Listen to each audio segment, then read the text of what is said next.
If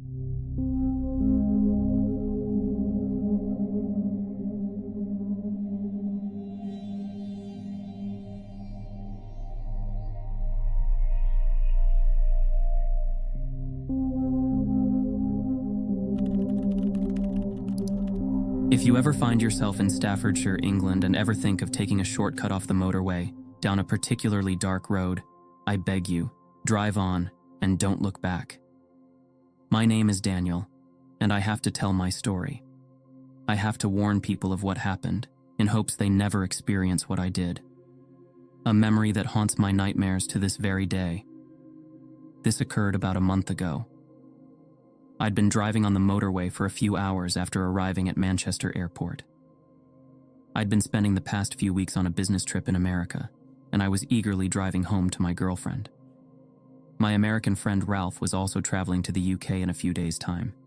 Me and him had been friends for years, and my girlfriend and his wife also got on quite well. It was 10 p.m., and the motorway was unbelievably busy, considering it was this late at night. As I sat in barely moving traffic, I began to grow increasingly frustrated at the lack of movement, and at that moment, I decided to take a risk. I would turn off the motorway when possible and take a different route home. I had no idea where I was going, but I estimated I would be sitting in traffic for at least another few hours if I stayed where I was, so the risk was worth taking. After 10 minutes of driving off the motorway, I found myself completely lost and driving down a particularly dark street in the middle of the countryside. However, this road seemed darker than usual. There were no street lamps, no lights on the road itself, and there were no houses around the area at all. This began to make me nervous. I could not see ahead whatsoever, and could only vaguely make out the curve of the road by my headlights. I continued driving for a while. By this point, I was panicking. I was lost, in the pitch black late at night, and had no idea where I was heading and could not turn back by this point. I contemplated pulling over to the side of the road and sleeping in my car until the morning came when I could set off again in daylight. That's when I vaguely saw something in the distance, a speck of light. I followed the light, hoping it was a house where I could at least get some directions. However, as I got closer, I began to see more details of the house, a house that was actually a small inn. I drove my car onto the small bumpy car park and stepped out of my car examining the inn and the local area. The lights above the front door were the only light for what must be miles, like a small puddle in the middle of the desert. I stepped closer to the front door and gazed up to see the name of the place I was asking directions at. The sign was large, rusted and filthy, but was clean enough for me to read the name: The Grazing Rabbit. As I entered, I noticed I was standing in the middle of a small reception area. The state of the room indicated the inn was over 100 years old. Most of the structure was made of wood. The carpet was red with various swirly patterns and gave off an aroma of dust and damp. I noticed a receptionist at the desk. She seemed surprisingly old to still be working, by which I mean she looks at least 80 to 85.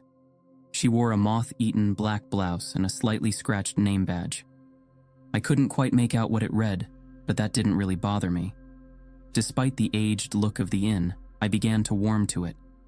I remembered my grandparents owning a house very similar to this, and being inside had brought back happy memories from my childhood. "May I help?" asked the receptionist. "Yes. How much is it for one room for the night?" I had decided I would stay for the night and set off in the morning. It made no sense to continue out into the darkness, even with directions from the inn. £6.24, the receptionist responded, the tone of her voice not changing at all. I was surprised it was so cheap.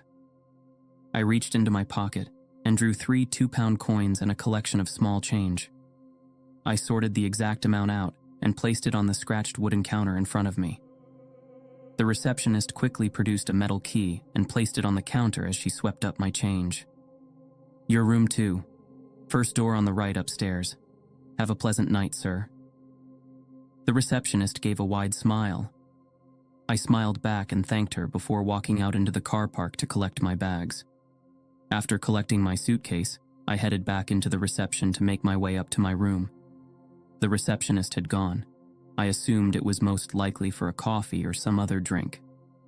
But I didn't think much of it. I was more concerned with hauling my heavy suitcase up the particularly creaky set of wooden stairs.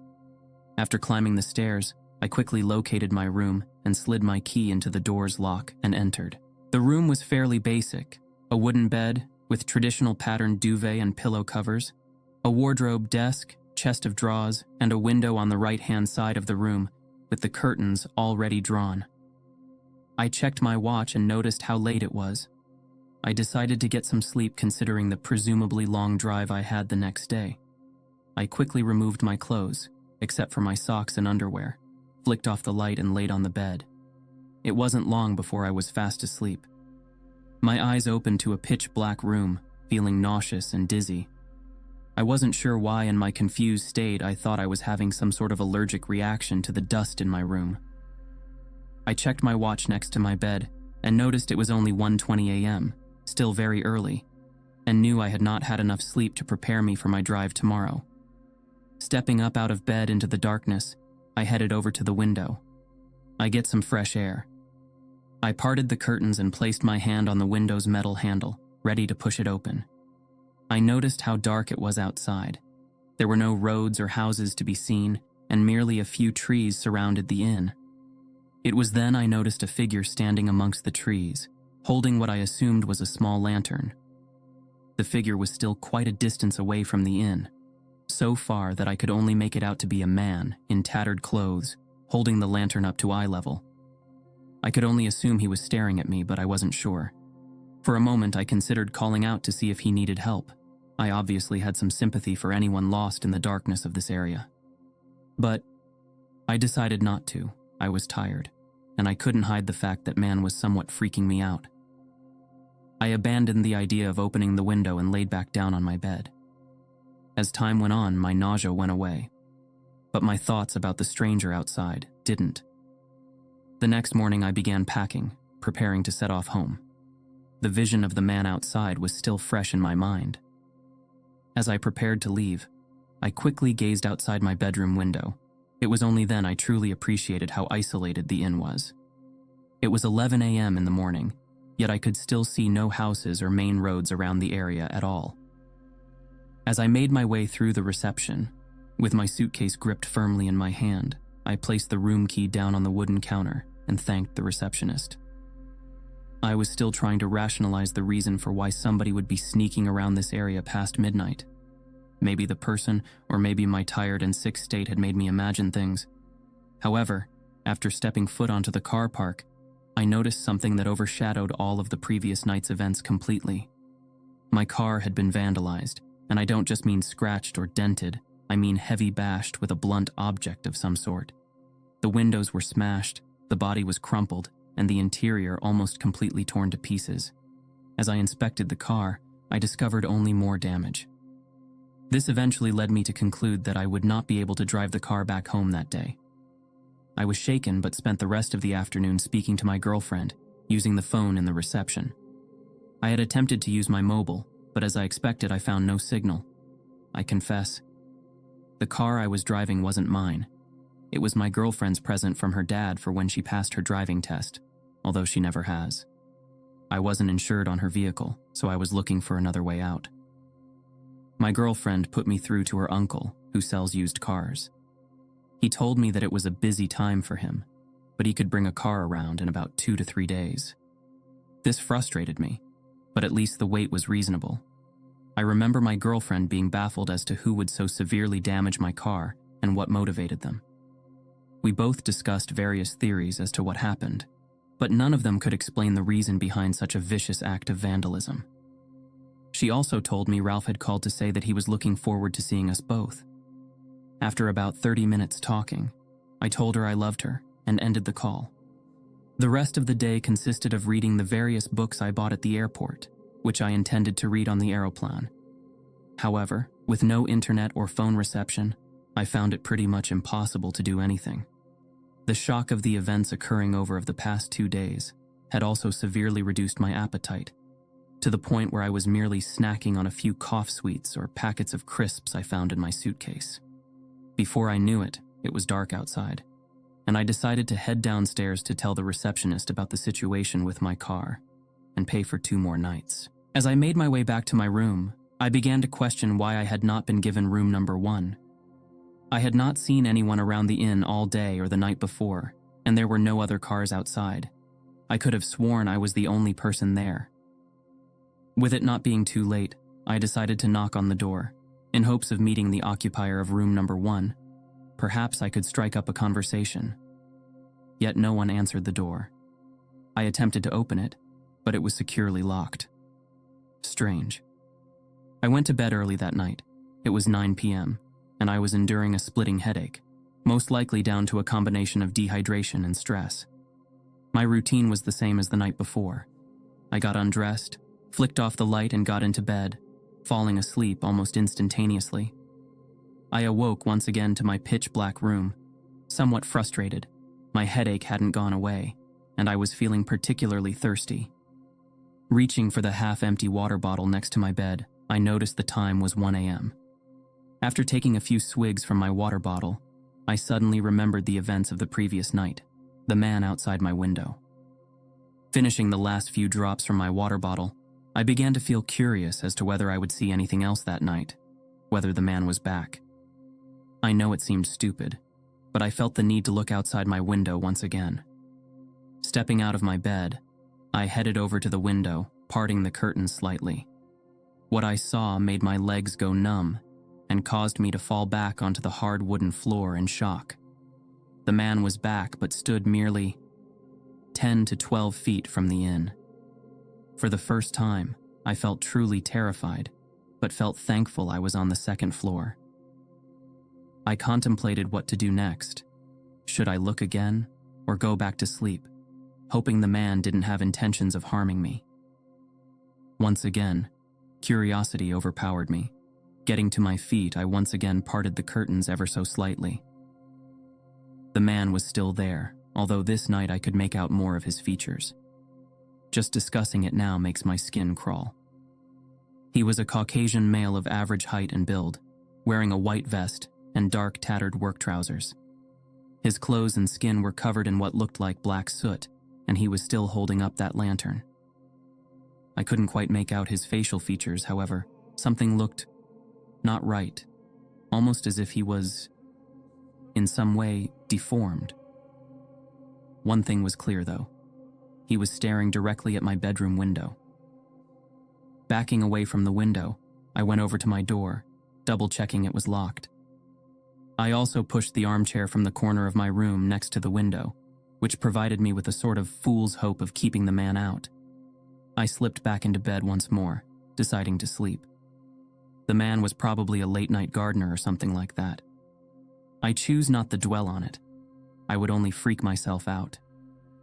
Closing my eyes, I began to uncontrollably fall asleep from exhaustion. However, the last thing I remember as my eyes forced themselves shut was the sound coming from my bedroom window. Tap, tap, tap.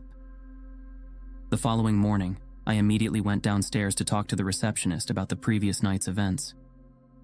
I was angered, but nonetheless curious as to whom the stranger that seemed to enjoy lingering outside my bedroom was.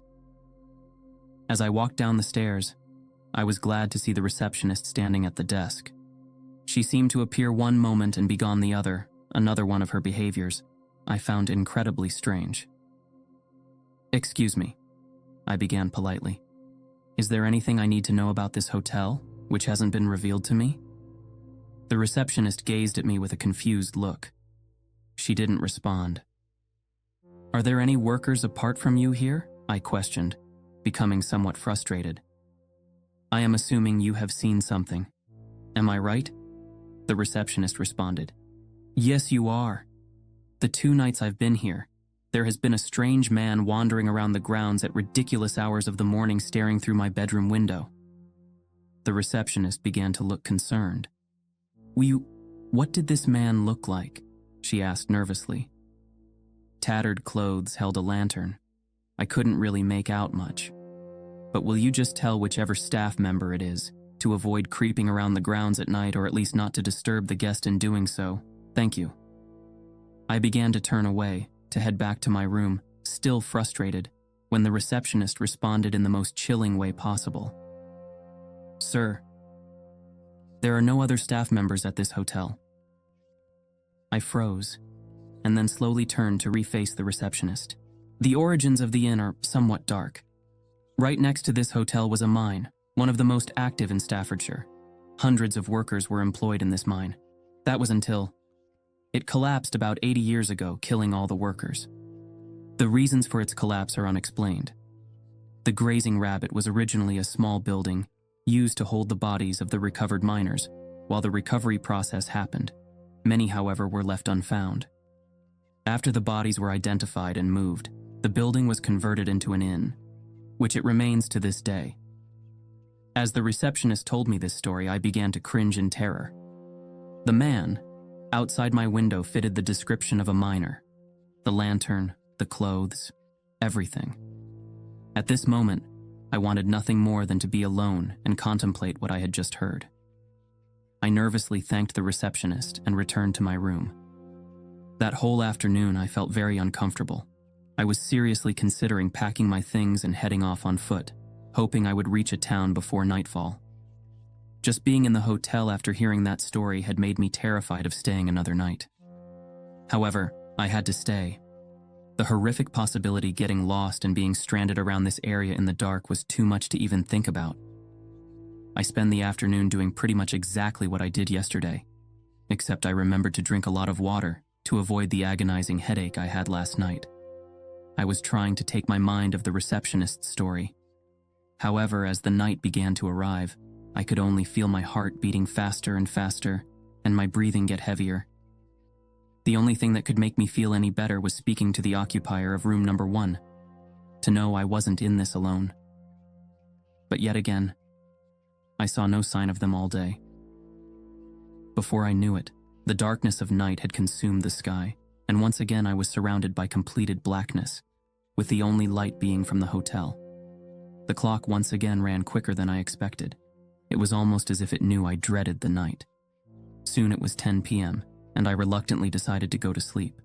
As I took off my clothes and switched off my light, I began to notice I was uncontrollably shaking. I'd never been so nervous before. I double-checked the door and window were locked and got into bed. I remember lying in bed for some time, nervously wondering how I was going to sleep. However, after some time had passed, I eventually did. My memory is so fuzzy from that night, although I remember waking up once again at 1 a.m. to the sound that I feared the most.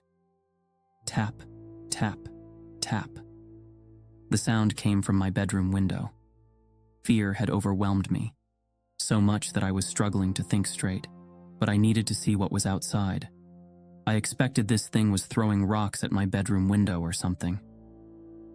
Deciding to be brave, I got to my feet and slowly crept towards my window in the darkness, trying to avoid tripping over anything on the floor.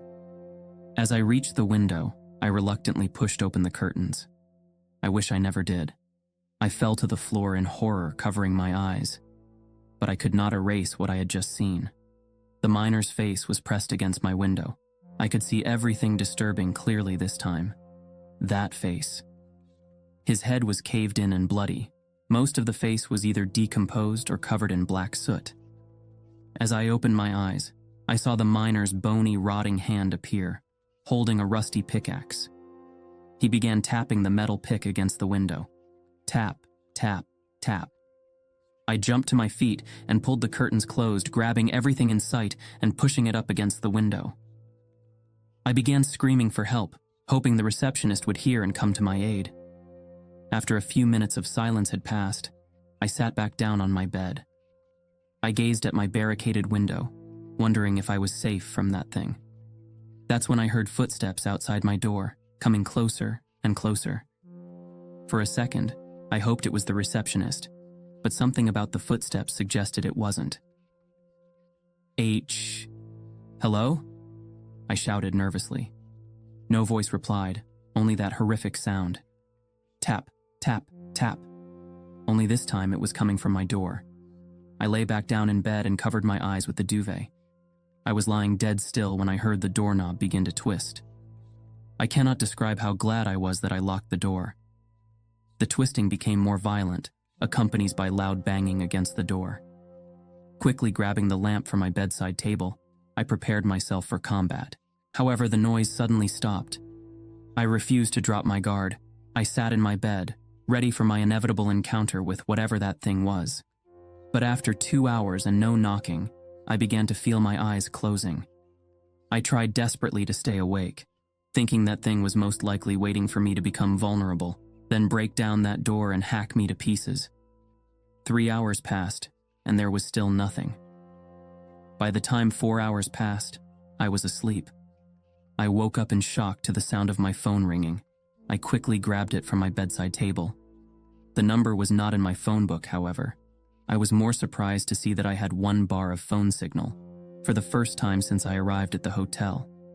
I cautiously answered it. It was my girlfriend's uncle. He told me he was in the car park in a car for me. I quickly headed downstairs, ignoring the receptionist who sat at the front desk, and made my way to the car park. My girlfriend's uncle was unloading the car from the back of his truck. He stopped momentarily to greet me. When he finished unloading, I thanked him. He went through a few details that aren't really worth mentioning. "It took me ages to find you, he said. "I would have bet I knew this area like the back of my hand, but I didn't even know this road existed." I gave a slight smirk but didn't verbally respond. I was still distressed over the last night's events and didn't really feel like talking. I just wanted to get in my car and be as far away from this hotel as possible. "Who runs this place?" he asked, in an attempt to make conversation. "Some old bat. Doesn't really talk much. She's at the desk through there," I said, pointing to the front door. He tilted his head to look through the door, but pulled a face of confusion. I turned to see she had vanished from the front desk. Typical. After packing my suitcase and returning my key, I got in my car and drove off from the hotel without looking back. The experience of my final night had severely affected my driving, although I forced myself to concentrate. The last thing I wanted was the crash and have to go back to that place. After taking various side roads and country lanes for about 15 minutes, I found myself back on a main road. From there, it was no problem finding my way back home. I was still quite shaken, but found myself home within just over 2 hours. When I entered my house, I kissed my girlfriend and embraced her. She helped me unpack. While she attempted to ask me how my stay in the grazing rabbit was, I changed the subject. She seemed concerned, and then I noticed I was shaking. However, I still insisted nothing was wrong. After unpacking, I realized I had left my laptop charger at the hotel. "Crap," I muttered. No sooner as I said that, the phone rang. It was my friend Ralph. He told me he had just got off the plane at Manchester Airport and would be coming to visit my girlfriend and me in a few days. I politely asked him if he could find a hotel called the Grazing Rabbit and collect my laptop charger from room 2. I anticipated it would still be light when he was around that area, so he was in no danger. He agreed. I gave him rough directions of how to reach the hotel that I vaguely remembered from a few nights ago. After thanking him, I put down the phone and headed to bed for a few hours' rest. 3 days had passed since I arrived home. I had just come back from shopping with my girlfriend, and I was helping unload shopping from the car. I went to check our answer machine messages as my girlfriend answered her mobile phone. She seemed like she was trying to calm someone down and sounded quite distressed herself. I decided to wait until I checked the answer phone messages before turning my attention to her. I was anticipating a call from Ralph telling me he would be arriving soon. As I pressed the button on the machine, my girlfriend's voice became louder from the kitchen. I pushed the door in the front room shut.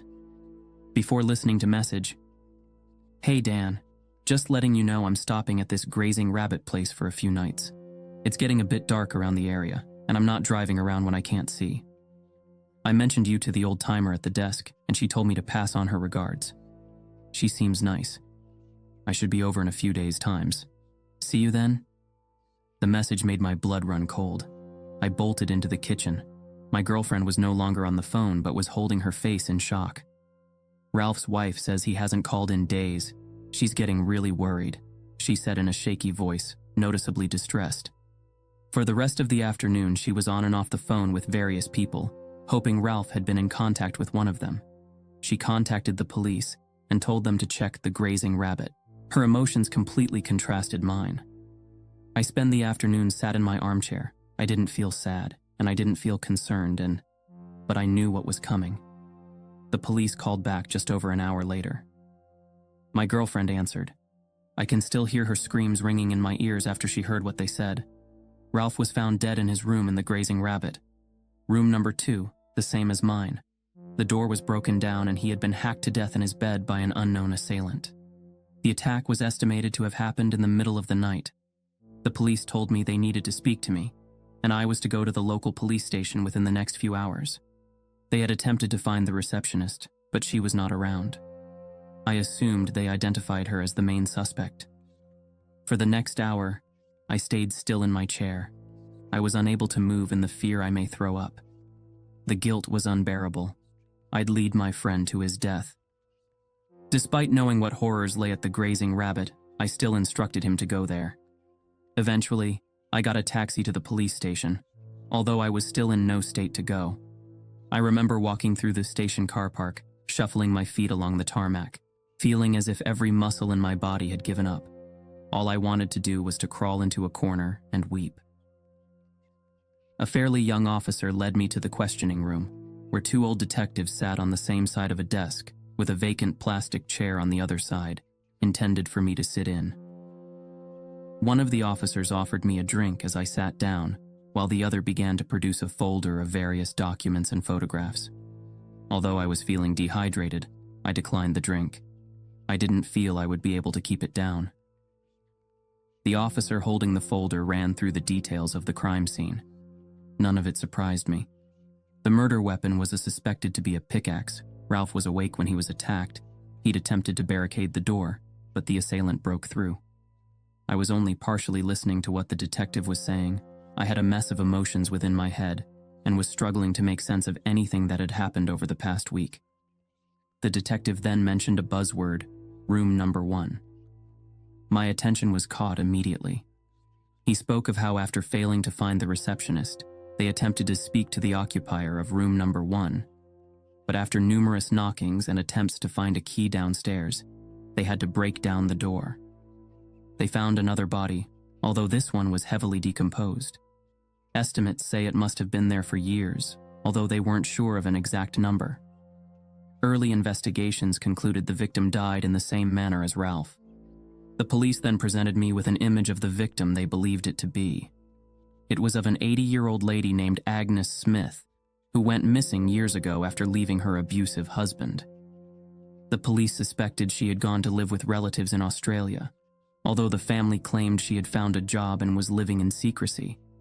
I couldn't believe what I saw. It was the receptionist. I remember aggressively telling the police there was no way it could be her. I was speaking to her all the way through my stay. She was at the front desk. She handed me my key. The police told me they had found nobody alive in the hotel. As far as they were concerned, it was abandoned. It's been a few weeks since the experiences at the grazing rabbit. The police have stopped calling, which is both a blessing and a curse. I liked their updates.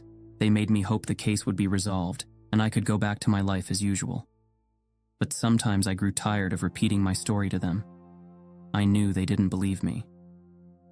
The past few weeks have been hell. I can't get images of the grazing rabbit out of my head. The events of my stay are burned into my memory. I can't stop waking up in the night. I keep thinking I hear tapping, although my girlfriend doesn't. I sometimes have suspicions that the creature may be coming for me to finish what he started. But that's only on bad days. My girlfriend has left. She tells me she is struggling to cope with my recent behavior. I know she's not coming back. I'm all alone. The only thing I have is my thoughts. My hope has been replaced with fear of never feeling normal again. I'm writing this to warn all of you who ever come across the grazing rabbit at night. The darkness will choke you with fear, but you must continue down the road. I beg you. Please do not stop. I know many of you will think I'm mad and not listen. I understand. I can only hope you aren't the next victim of where the dark roads lead.